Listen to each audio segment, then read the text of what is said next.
Yes. which means, in traditional Native American or other tribal, they're the wisdom keepers. Now, that doesn't mean I know the answers to your challenge, but I have a whole bunch of life experience. I might have some questions to ask, like, well, what's the challenge for you, young brave? What do you need to overcome? Um, I work a lot with stories in that case. Mhm. I mean, the natives tell stories, but it's not a story with here's what you should do. It's a metaphorical Mhm. exploration of, where the person might go, okay, I can do that. I can do that. So, as a Boy Scout, we had several wise owls. Yes. And as a youngster, I ate that up. Yeah. Having someone in their 60s and look, it seems so old back then. Right. Right. But now at almost 60, it's not old. But then I was also involved with an organization which the name is no longer politically correct, and I don't think it even exists, but it was Indian Guides. Oh, yeah. Yeah. Yeah. And Indian Guides did talk about Yeah. the parental role, the wisdom to the child, to the grandchild. It was part of their teachings. Yeah. And the impact of both those organizations have always stuck with me about we need the wise owls in our life. Well, here's my wooden owl, which is a Russian. There's 8 of them that go inside of here. Yes. The Russian doll. But I was in Boy Scouts went through Eagle Scout, Order the Arrow, We Blow, Yes. everything, and it was great. It was really great. But yeah, there were some Indian rituals that were part of that, getting your name and having the black drink and going off on a walkabout. But that was an important part of cultural Right. maturing, I think. Have we lost some of that by not Yes. having these very intentional, relationship-driven Yes. vibe organizations, whatever? Right. And now we got Boy Scouts becoming the scout. It's men and Yeah. women. Yeah. I'm really open-minded, but I think that could be a mistake. It's just Mhm. too bad. My idea I'm 75. Yep. So I want to be available and personal to not just youth. I mean, a 60-year-old come into a 50-year-old. Yeah. One of the questions I ask in my workshop to the men is, what would you have told yourself 20 years ago that would help you today? Yeah. That's the kind of advice or mentoring you can work with somebody else. Where can you be a positive influence? Through my local Rotary Club, I help with kids pack, filling baskets of food for weekend kids that don't have much food, 700 a week in our little town of Loveland, Colorado. Yeah. Because they don't have food for the weekend, and we get all that through donations and stores and farmers' fields, etc. How many people are blurring the lines, mixing the lines of coaching versus mentorship? Are there people, and I think there are, I think I met them, but they don't know what they're really doing. So they'll call it coaching one day, mentorship another day, and they're going back and forth. Yeah, I don't have any idea of the numbers, but that's a lot of people who misinterpret. I mean, because again, the term coach is not licensable, and I don't want it to get licensed, because if I have a client in Scotland, where am I supposed to have my license? Right. And that's going to be a problem. But I think the accreditation, certification, finding out who's viable as a coach. Now, if somebody wants to advertise on their website that I coach and mentor, great. You can coach and consult. I've taught a lot of managers in the workplace to learn the coach approach, but that doesn't stop them from also advising. Right. Because their career is not being a coach. They're just using coaching principles.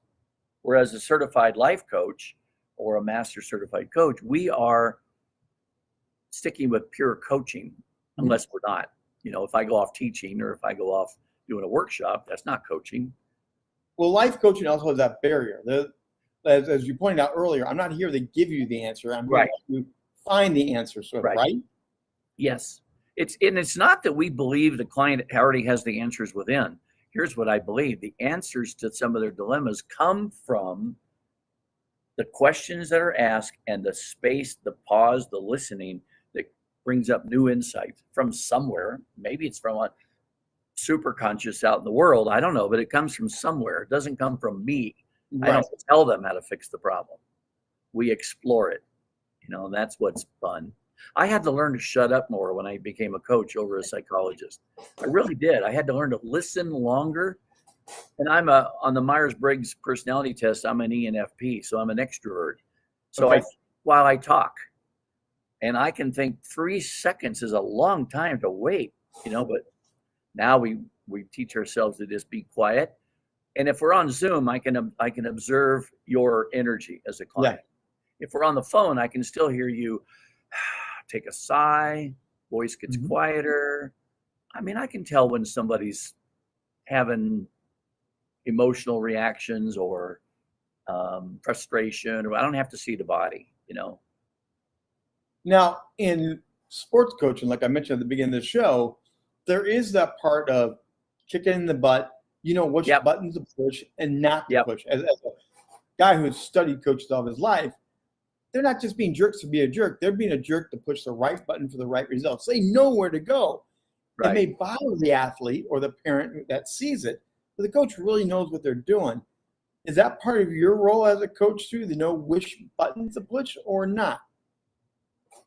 In the moment, I don't have a guidebook over here like, oh, this is when I use Right. this. Now, a football coach, a basketball coach, I mean, I'm a Kansas Jayhawk True Blue from when I went to college and loved their basketball team.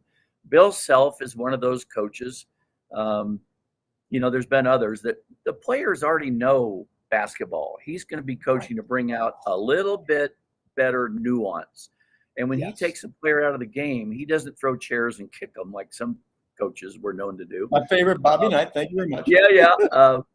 But he does say, all right, you threw the pass, you guys were on a weave, and what happened?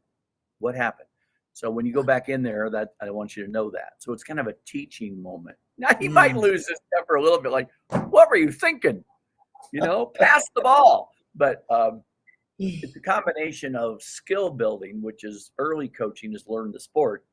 Masterful coaching in the sports arena is to bring out the best in athletes, which is what the best do. Krzyzewski, Bill Self, others, they take players who maybe are not highly ranked, but they help them develop themselves with confidence and become a draft pick.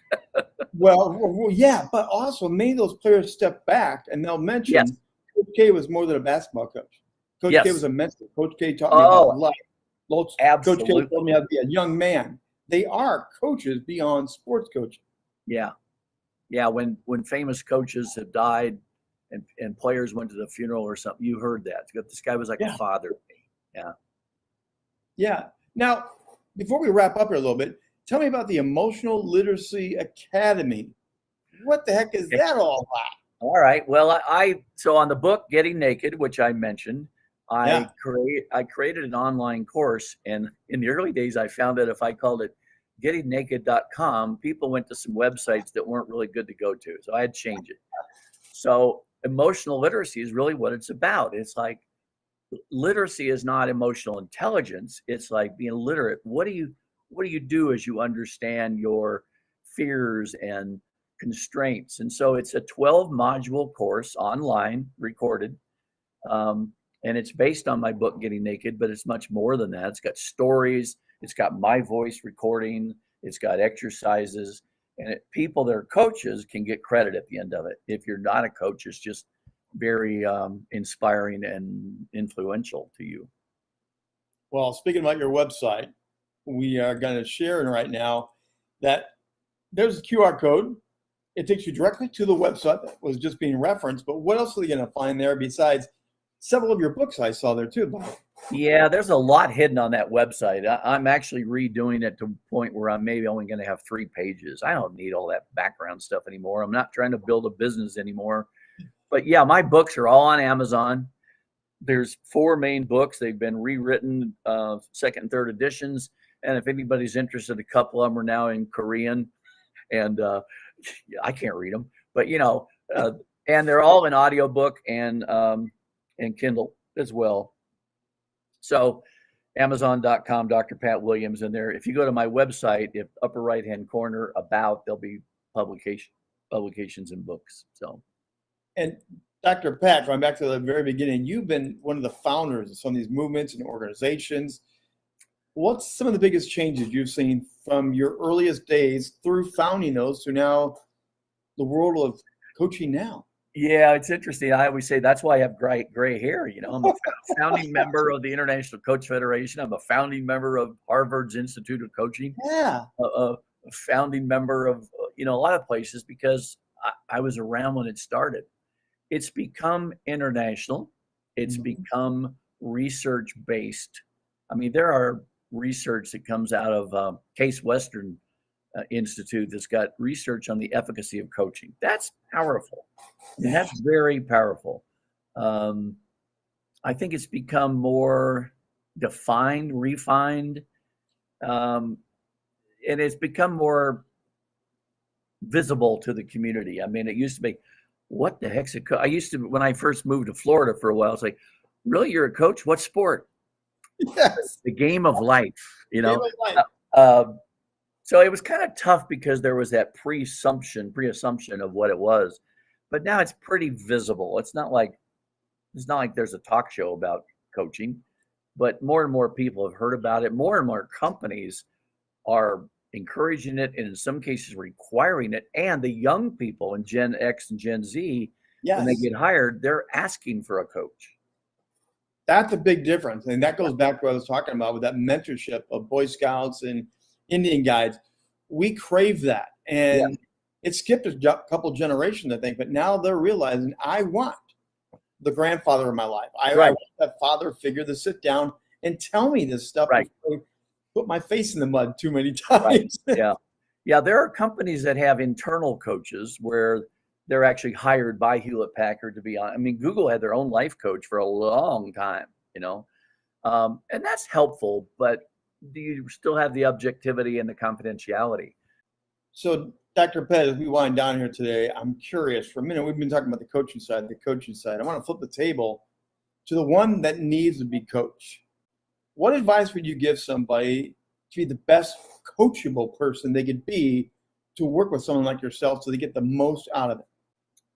It goes back to need a coach versus deserve a coach. A coach is a partner. It's an investment in you becoming more productive, happier, healthier. I mean, all those things can happen. The wheel of life assessment that a lot of coaches use is 6-7 areas of a life that it's not a wheel like a tire. If you're low and I don't like where I live, so your community rating is kind of low. That's not a bumpy tire. That's just an energy wheel that your satisfaction is not high there. I mean, I'm rambling, but it's like if that's something the person really wants to work on, say, well, how can you make the community you live in more connected to you, or where would you like to move? And often they may want a coach, but they don't know what to do with a coach. Exactly. So most coaches have a welcome packet, not an intake sheet. That sounds therapeutic, but a welcome packet is, here's who I am, here's how I work, here's some beginning questions I have for you to think about. Then we'll have an initial call to just see if it's going to work for you. And then I like to coach, like have the person buy 6 or 12 sessions, and then we reevaluate. Perfect. It's not forever. Dr. Pat Williams with us today. And again, thank you for taking your time to be with us here again. Remember, go to his website, check it out, and learn more about him. Thank you, Dr. Pat, for being with us today. My pleasure. My pleasure. And he lives in one of the most beautiful places in the world, Colorado, right in the mountain range. If that doesn't make you feel better working with a coach, I don't know what will. Oh, just breathing that good old country air. Hey, that's going to do it for this edition of Rock the Stage Show. Don't forget to come back every weekend, 7 p.m. Sunday nights. We go on with another great in-depth conversation with leaders from around the world. And he is the ambassador of life coaching. What a great title. You never know who's going to show up here, from where they come in the world. We'll bring you the best of the best. Actors, directors, authors, speakers, influencers, and even life coaches right here on Rock the Stage. We'll see you back here next week, 7 p.m. Eastern Time, for another edition of Rock the Stage Show.